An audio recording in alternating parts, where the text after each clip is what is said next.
Good morning to my dear students who are watching this video for the estimates. Um, Today, mag-discuss ta about sa unsaon pagkwinta sa linear meter and how many corrugated sheets we need for a certain building. Now, sa ato ang kuan katong video nga kung gisend ninyo gikan to sa isa ka kanang supplier no og mga trusses. Now kaning mag-estimate ta class again kanang kuan man gud ni mag-estimate ta, wala gid siya specific nga formula because lahi-lahi ba ang ato ang building no, lahi-lahi siya og forma. So it's all up to you. Naalang tay principles nga gisunod but it's all up to you unsaon nimo pag-analyze so that you can come up with the right material. Okay? I mean with the right total of materials and including the cost. So, katong mag-estimate ta nga gamit ang kahoy, same ra gihapon og principle sa steel.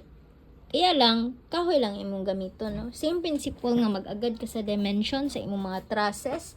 And then, ang length is, imo lang siyang i-divide kung depende sa gusto nimo sa kanang timber nga gamiton nimo. Is it 2x4x6 or 2x4 or 2x3 by kanang 6. Basta kay ang length sa ato ang timber natay 6, 8, 10, 12, no? Naganitay ka ng 4 feet. So, kamo na kung needed mo magsumpay, depende sa length sa imuhang igama nga king post or sa imong bottom cord or top cord, ikaw na ang mag-identify. Okay? But for now, ari na ta sa ato ang lecture sa ato ang atop. Okay? So, for the principle nga, maggama tag atop. Okay, kaning atong atop. Kung maghisgot ta og corrugated sheet, the same ra po na sa ato ang kanang plywood. Okay? Kung sa plywood na atay 1.2 by 2.4, sa ato ang kanang corrugated sheet, we have 1 by kaning siya na ani siya 6, dili 1 foot ha. Kani siya 1 meter ni siya. So ayun na sa mga 0.95 po ingon na.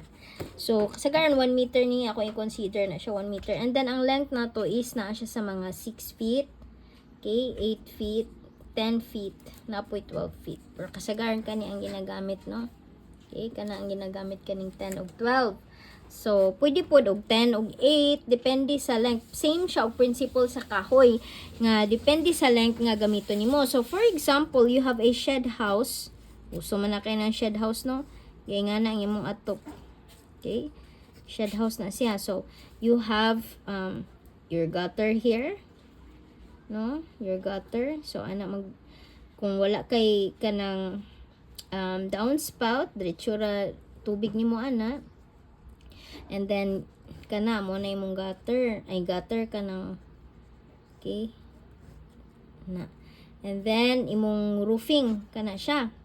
So, for example, kana siya is naa kay joint. Kay, ang total niya is naa siya sa mga 14. Okay? Nakita siya sa 14 feet. So, pwede mo ingon ka, sige, duha ka 8 feet. Or pwede po og 10 og 6. Pwede po og 12 og 6. So, naa kay joinery. So, nakay lapping. Okay? Ang lapping nimo, okay, ito na i-zoom in. So, ang lapping nimo, for example, naa siya diri dapita. Okay? Nag-joint ka din ha. It should be, no, you have to consider ang joint nimo kani dinhi dapita. Kani, okay? Okay, dili man ka pwede mo sumpay, meaning underneath this one is na kay mga ingon ani, it's around mga 30 to 35 cm. Pwede lang 30 gamiton nimo. Okay, pwede lang 30 gamiton nimo. So, kana diri sa ilawom, okay? Diri sa ilawom, padung dito, sumpay sa imuhang kuan, roofing. Okay? So, kana siya, you have to consider sa imuhang lapping inag-identify nimo sa length. Okay? Kung corrugated nga GI sheet imong gamiton, kanang mga ordinary na to nga kanang roofing, no? But you have to remember especially ngun ani nga shed type, kani bitawng kaning slope ninyo kana siya hilig kaayo og kanang almost flat, and then kung ang imuha ganing structure is may ka barato shed type no, kanang barato ra man ning siya nga balay, good kay mao ra poy ma-afford para dali ra sad mahuman. Remember, kung ubos ra kaayo siya ang imuhang kanang slope, dili pwede nga mo gamit kag 30 cm nga joint kay ngano man mo inag-uwan, dili ba ka makaingon no ang uwan ani is straight ana padung ana, dili.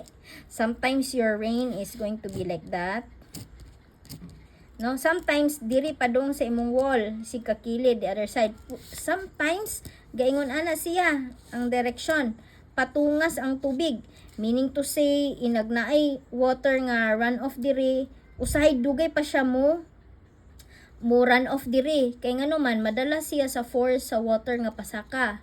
Okay, so possible nga kay nag-join ka diri unya mabaw ra ba ang imuhang slope, na kay gitawag nga ponding load. Ang ponding load meaning to say the load of the water sa imuhang roofing before siya ma-run off. So kay magpundo pa man siya sa ibabaw, na pa siya kanang ponding load no. So, ang tubig kabalo beta nga mangita gina siya buho. So, possible nga mugawas na siya sa imong joinery. So, depende na siya ang lapping joint class, mausob gyud na siya kung ubos ra kaayo ang imuhang kanang slope. So, that's why for a shed type roofing nya ubos ra ang slope nga imong gigamit, it is better to use the long span. Okay? The long span. So, ang long span mo na siya nga, ang long span kung mo-order ka na, that's what we call the linear meter or LM. So, kung mupalit ka o kanang may kag color roofing, kasi kanang mga color roofing naka linear meter na siya no, kana siya wala na siya ingon nayuban nga mag-cutting sila daan nga available na mga 8 feet, 10 feet, 12 feet nga na, but kana yung mo order kag kanang sa bilinear meter is adto na siya sa planta gamon, meaning to say they are going to ask you the linear meter per panel of the kanang roofing, ikaw ang mohatag sa detail ana. So inaggama nimo ana, inag-request, of course you need the roof framing plan and the detail of your trusses. Now, in this case, naisayop ni iyahang ko dagag sayop ni iyahang detalye. Okay? So, dapat, kaning magamatag kuan, dapat dili gyud nato ni kalimtan, kani siya. Kana, pila na siya kana. Kaya nga naman, kani siya nga dimension is very crucial kung mag-estimate na. Kasagaran pod class labi na sa ato ang kanang sa trusses no, balik ta sa inyong trusses, importante gyud na nga naatay dimension kada web member mo na. Uban nga mga installer mangayo na lang sila nimo sa CAD file kay sila na lang mo tan-aw kay gubot man sad kaayo murag spaghetti ba nga daghan na kaayo og kanang dimensions. Okay, so in this type of detail sa iyahang framing is naa siya gitawag nga na siya truss 1. Nag-ingon siya truss 1, tapos ingon siya truss 2, ingon siya truss 3. Mali gyapon no. Dapat gipanganlan ni niya og hip truss 1. This is full truss. Okay, full truss 1. And this is truss half truss 1. Okay? So, ang iyang gihatag nga detail since gipanganlan man niya og truss 3, karada truss 3.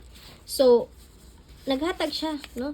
Truss 3 and truss 2, which is the hip truss. Okay? So, we know that, of course, pareha gini sila og kanang height diri sa ridge. Okay? So, si hip truss and kani siya nga truss nga half truss, same siya og height, but it's just the mo differ siya sa diagonal. So, let's just say this hip truss, this half truss is around kuan. let's say 9.2 meters.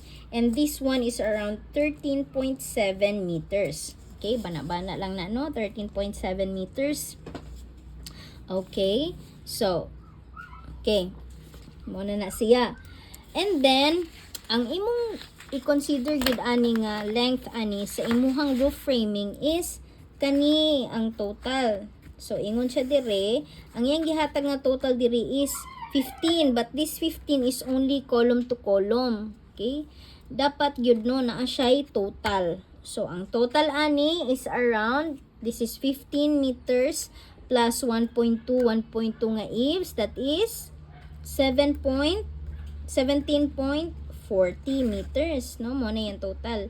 Now, kung shed type pa lang ni, you can just immediately divide it, no? By, according to the effective width. So, kaning ato ang atop, we have what we call the effective width. Okay? Kung kana siya, palit gikan sa planta that is 1 meter or like 0.95 cm, na siya laping gihapon sa side. Kung sa GI sheet na maglaping ta diri sa ilalom, no, dinhi sa tanan klase nga roofing na aginay joinery diri sa may kilid. Now the effective width of that is around 0.60 meters. Now, depende pud ni class sa depende ni siya sa type of roof and the manufacturer.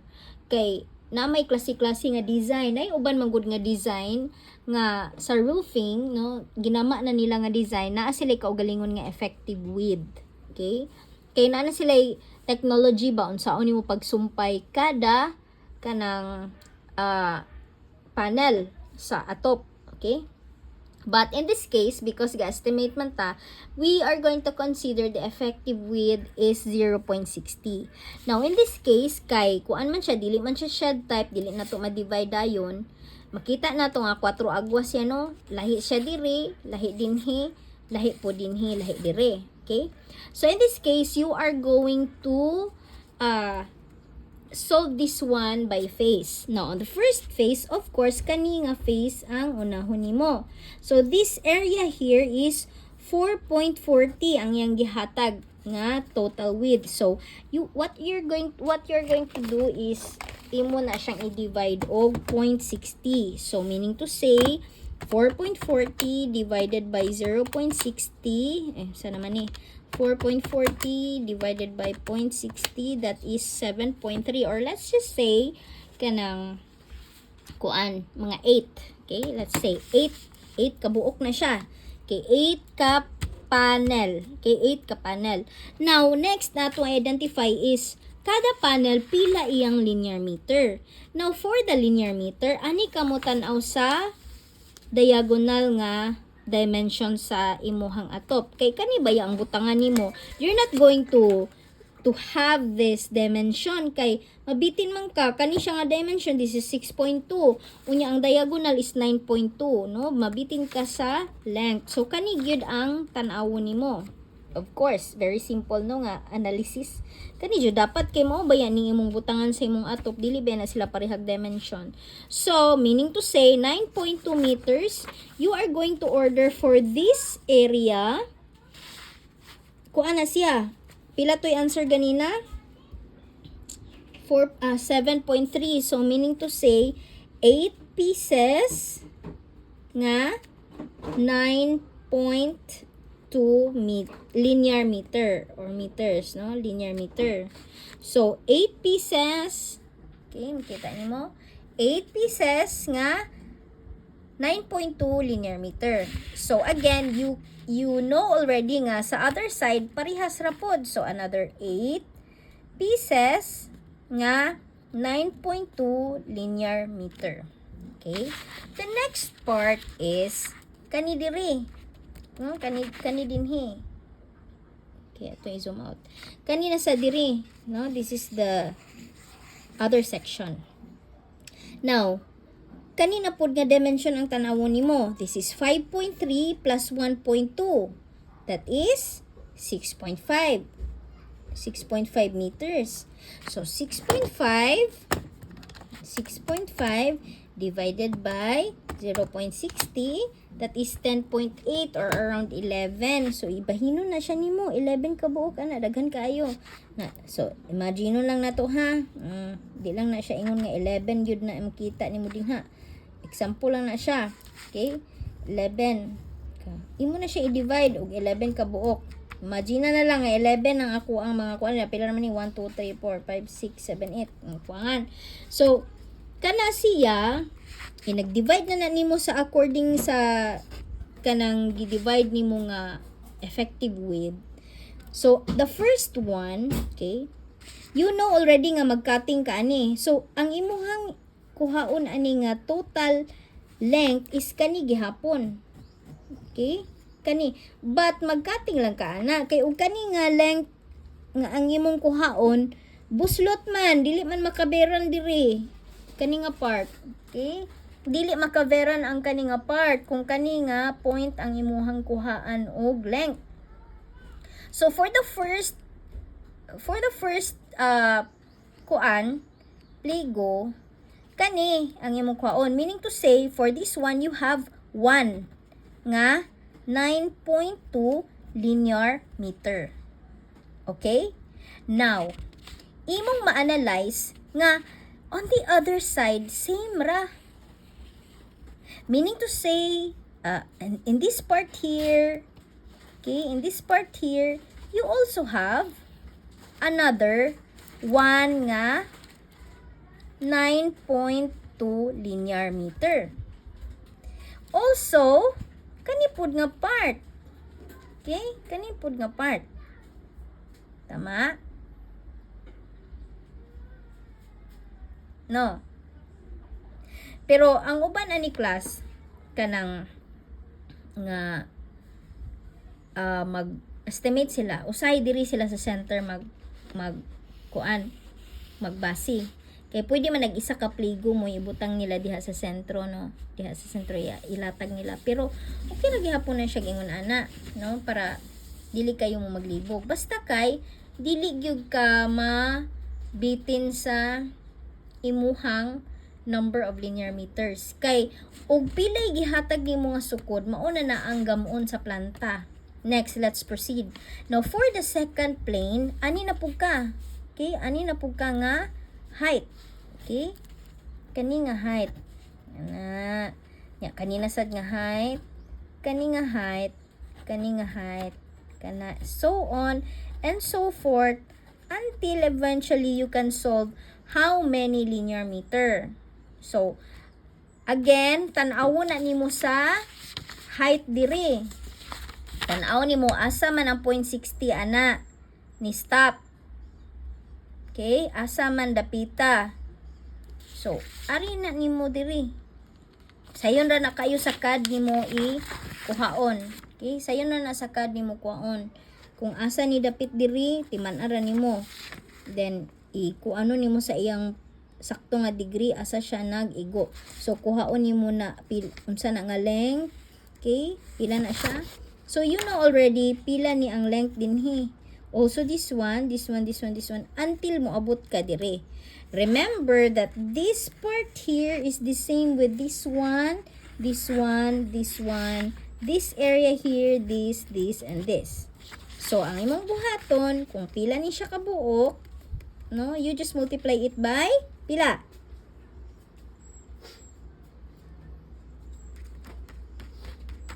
Pila man to? 8. Okay? So, meaning to say, kani siya naa kay isa nga 9.2, di ba linear meter? Dugangan nimo og 1, 2, 3, 4, 5, 6, 7, 8. Meaning to say, kaning duha, di ba? 16 na diha. 16 plus another 8, 24. Okay? So, ang list nimo nga ihatag ana is 24 pieces ka 9.2 linear meter. Meaning to say, sa planta ana, they will cut a specific roofing for you nga 9.2 linear meter. Kasagaran na ni class punan pag yun na nila gamay para di ka masayop, di ka mabitin sa cutting. So, that's how you're going to have the linear meter. So, specify na siya. Let's say, nakakuan ka diri kuan. Kitahay ang length ani is na kani siya. Kitahay ang length aning second plane is around kuan 8.5.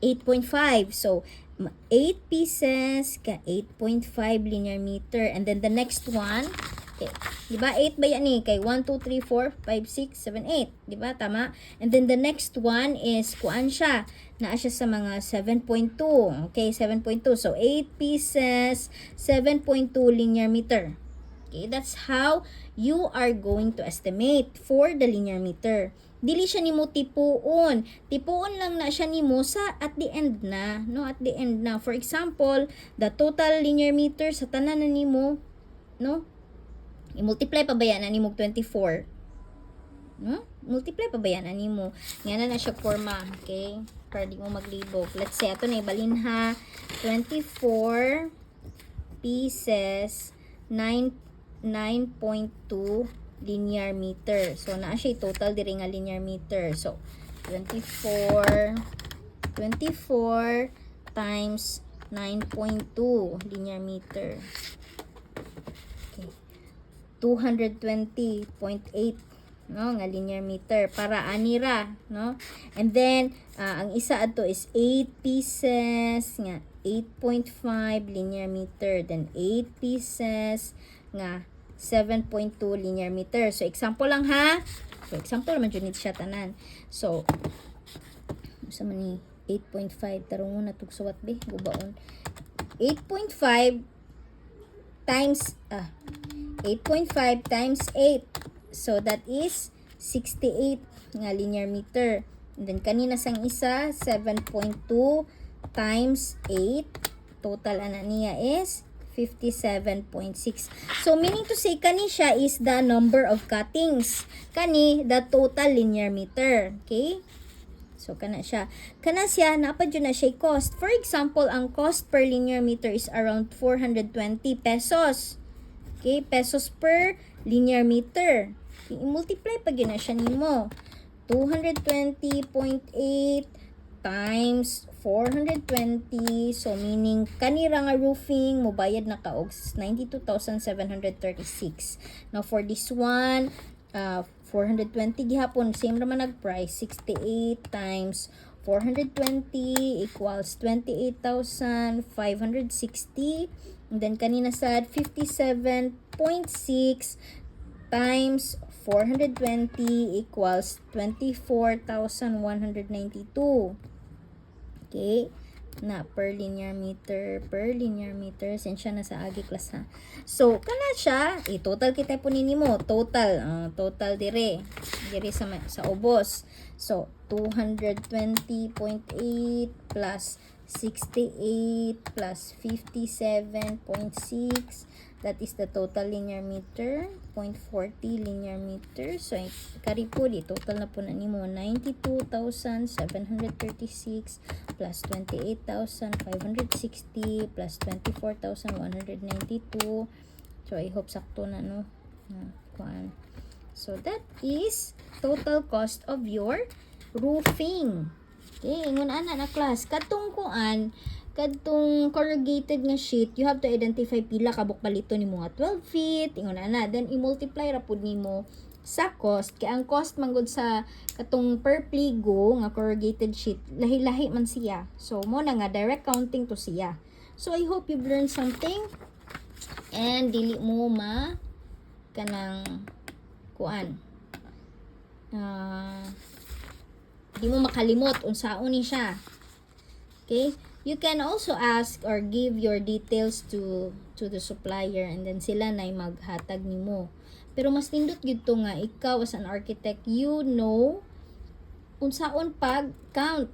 Kay basin dili mali nang ilang gihatag nga quotation. Okay, mailad ka. Okay?